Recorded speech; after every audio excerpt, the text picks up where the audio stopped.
Hey folks, it's your favorite bicycle narcissist, the yellow Sheldon. It's me, John. Let's chat about teeth, and chains for that matter. We're going to talk specifically about single-speed stuff, although some of this applies to multi-speed bikes, derailleur gear bikes. So, first I want to just talk about real quick what the standard pitch of a bicycle chain is. It is half-inch pitch, which is 12.5 millimeters. And so what you find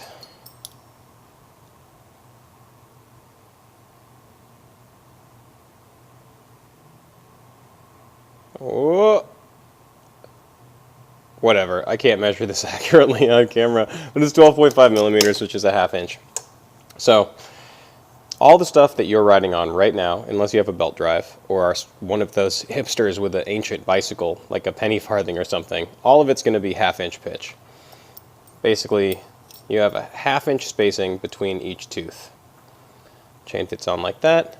You apply some go juice and zoom off into the sunset. Now, before this, you had what was called inch pitch. Now, as you might guess, inch pitch is just an inch spacing in between each tooth.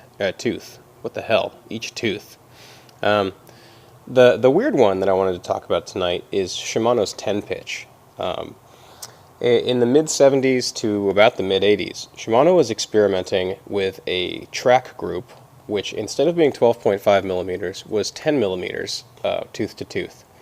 Now, I guess ostensibly what the deal was, they were trying to get a lighter drivetrain, and specifically for the track, you have an advantage because with half-inch, I guess your gearing is limited somewhat. You can only choose certain gears. With the Shimano 10 pitch, the 10 millimeter stuff, you had a wider variety of cogs and chain rings you could use, as well as the actual hub threads themselves. These guys were smaller on 10 pitch. So, you're limited for the most part to about a 16 tooth cog for your rear cog on traditional normal threaded track hubs. There are some out there that go smaller. Sorry, did I say 16? I'm sorry, 13. There are some that go smaller. For instance, Suntour had special lock rings and special cogs made so that you could get a 12 on there. So what they did was they had and here's the problem. When you get down below 11 or 12, your chain actually starts rubbing on the lock ring. So it's so small of a diameter, if you imagine the track lock ring is right here, at a certain size, the chain will actually hit the lock ring. And so the special Suntour lock ring, and Philwoods are made like this as well. If you have Philwood hubs, you can see that they've done the exact same thing. But they are made in such a way where they're on a standoff. So there is a space that the chain can live in, and then the actual tool interface of the lock ring. So that was it, though. That was about as small as you could go. And with 10 pitch, they used a smaller metric thread, and you could actually get probably down to, I want to say 10, maybe 9. So yeah, this seems to be becoming the Shimano's Bad Ideas channel. I talk shit, but in actuality, it would have been a really good idea. The problem with a lot of these ideas that fail with Shimano is that they go for something that is so against the grain that it has very little utility, right? So imagine what's necessary to run a completely different drivetrain using a completely different kind of teeth and chain. You need the parts themselves. So you need, cranks, chainring, chain, cog. You need, especially if you're track racing and you're switching out the size of your cogs for different events, you need additional track cogs and chain rings. What else? Oh yeah, you need tools too. Because a normal chain whip won't fit on 10 pitch stuff, you need to get a special 10 pitch chain whip. You also probably need to get, I'm turning around and looking at the 10 pitch chain right now. Yeah, you would need a special chain tool as well. So we're in for hundreds of dollars at this point. And one has to wonder if track races of the day, we're looking at it going, well, is this like a diminishing returns thing? I mean, I'm super high on coke, and I'm wearing an Armani business suit, and I race on the track. However, even I can see that spending hundreds and hundreds of dollars to have a minuscule advantage in a track race is probably not the best way to spend my money. That said, it is some of the most beautiful stuff you'll ever see. Here, we're going to turn the camera around and check this stuff out now. So number one, I just want to draw your attention to the beauty of this track bike. We're going to back it up a little bit.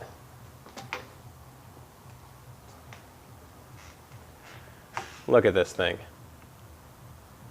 What a wonderful, ultra uncomfortable, ultra fast looking track bike. You see what they've done here? We've got teardrop shaped tubes, and they have epoxied a standard control post, seat post, into a custom machined sleeve so that they can put it into the aerodynamic tubing of the bike. So here we are on to 10 pitch. Dana, dana, dana, dana, dana, dana, dana, dana, dana. So, number one, I sort of stuttered over my words when I said you'd need to buy a new chainring or a new crankset. Let's see what the bolt circle pattern is on these guys. Aha! So you would need new cranks. You couldn't just replace the chainring on a standard crankset with a normal with a 10-pitch chainring. This is a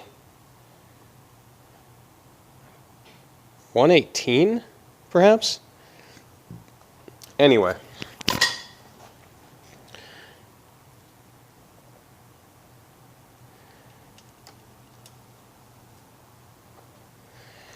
It says Dura-Ace 10 on it. On the back, you have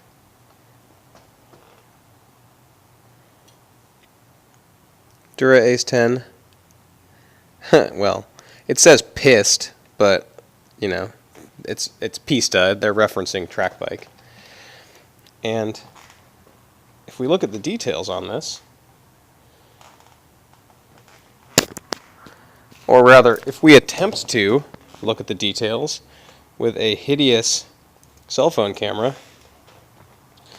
I can show you what a normal chain looks like next to it. This isn't a huge difference. Remember, this is 10 millimeters versus 12.5 millimeters. And if we look at the back here,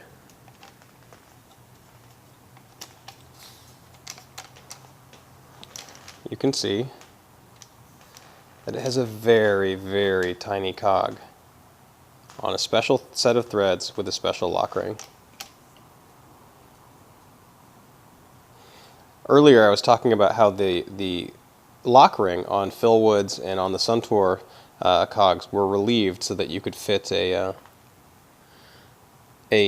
much smaller cog in there. And if I change my angle, you may be able to see that. Yeah, pay particular attention to where my index finger is. The lock ring is recessed around the edge so that you can fit your chain in there. The hubs themselves are nothing to write home about. You know, they're sort of a quasi-Sheriff Star hub. These ones are quite dusty. They have the classic Shimano logo on them. But yeah, chain drive, 10 millimeter. It's kind of a weird blast from the past. There is an anecdote I have about 10 pitch, which is kind of silly.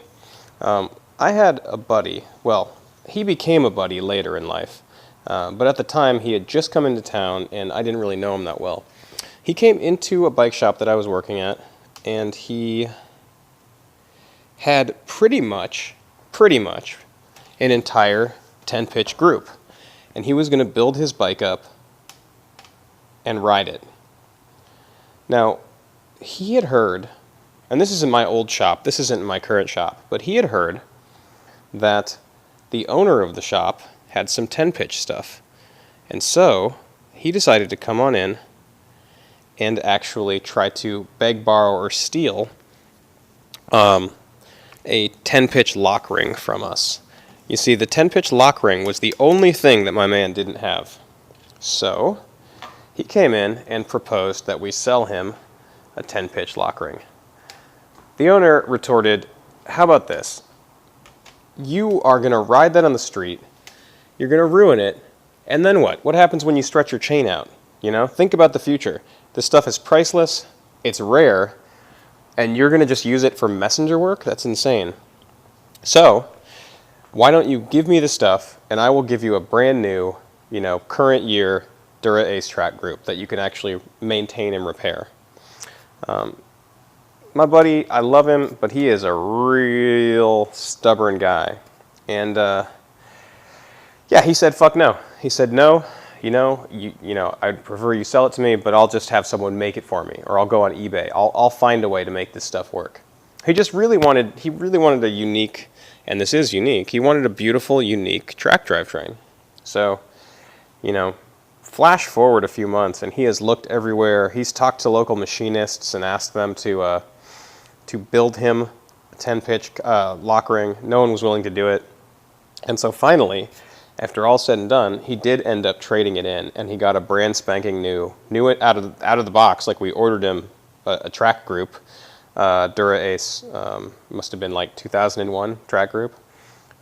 So yeah, this is pretty much jewelry. I could imagine if you invested in 10-pitch, or you went to a bike swap or something and you got the full kit, I can imagine using it on the track just as a novelty. I'm sure you can go just as fast with this stuff, and you know, you're not really going to wear it out on the track. I mean, you might over an extreme amount of time, but if track racing at the velodrome is your hobby, I can't really see ruining it as quickly as you would if you were riding it on the street. Yeah, it's just a fun little detour in track racing history. We went from this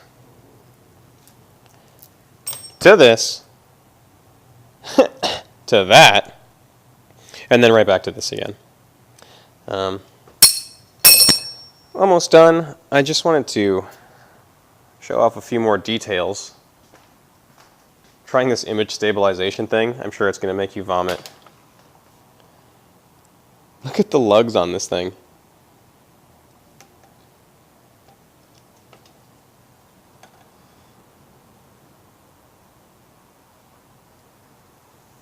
And just for shits and giggles, I'm going to go ahead and put it down so you can see it. BRB.